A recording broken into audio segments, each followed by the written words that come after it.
Hello all, this is Mark Ortiz speaking to you from Charlotte Healthcare Center, which is a nursing home. This is where I've been sent after being released from the hospital. I am recovering. I have a long ways to go. I have about a dozen broken bones that have to mend. I have some paralysis in my left leg. I will be facing a lengthy recuperation process. Some people have been told that I have been walking. That is at least half true. I at least walk short distances with a walker. As I said, the rehabilitation process is going to be lengthy. I'd like to thank all the people who showed up for the bike ride and all the people who've sent me emails, and especially those who've sent me little checks to help out with the expenses of this massive undertaking. I've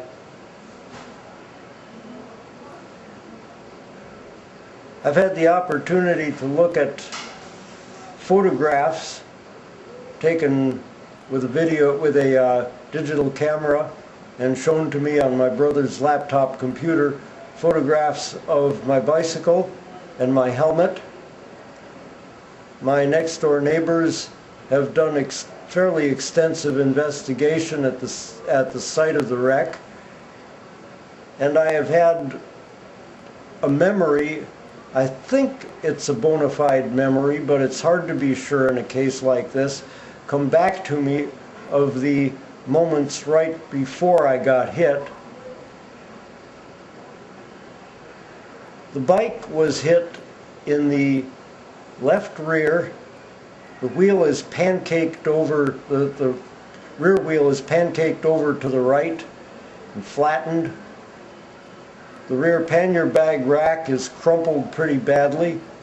The frame appears, from what I can tell in the pictures, to have only some minor bends that may or may not still be usable. The helmet is interesting. The helmet is split right down the middle, front to rear, and it has an impact zone about the size of a fist in the back. I'm told that the closest anybody came to witnessing the wreck was being in a house right next to where it happened, and the only thing the lady heard was a big impact. No brakes, no tires. My friends went out to the site, found no skid marks. From what I can tell, the place where this accident occurred has good lines of sight from where the vehicle was to where I was. So I don't think it's reasonable to suppose that they didn't see me. I mentioned I have a recollection. The recollection is of a vehicle coming up behind me and slowing down to my speed and following along with me for a while, like they were checking me out and perhaps confirming my identity. I don't know. But there were not cars coming, so it wasn't like they had to slow down to my speed because they couldn't pass. And that's my last recollection before waking up and getting loaded into the, I don't know if it was an ambulance or a helicopter. I remember it as an ambulance, but I'm told it was a helicopter.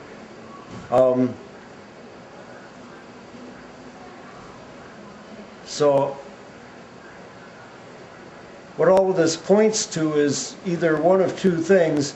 Either somebody behind me there was not paying attention at all, or this was a deliberate hit. One or the other, because there was no last-minute attempt to avoid me.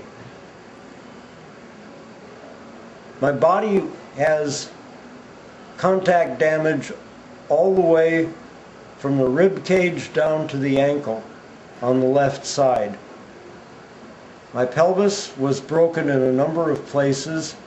My sacrum, that's the tailbone, was separated from it, has been fused to it using 8 stainless steel screws. I have some fairly impressive x-rays of this assembly.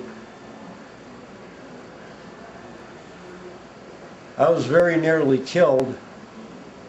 It wasn't until about 3 weeks after the wreck that people finally divulged to me that about 24 hours in, a lot of people didn't think I was going to make it at all. Anyway, I feel lucky to be alive.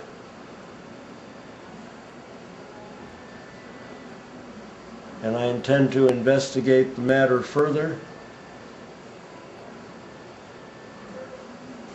Once again, thanks to everybody who's helped out.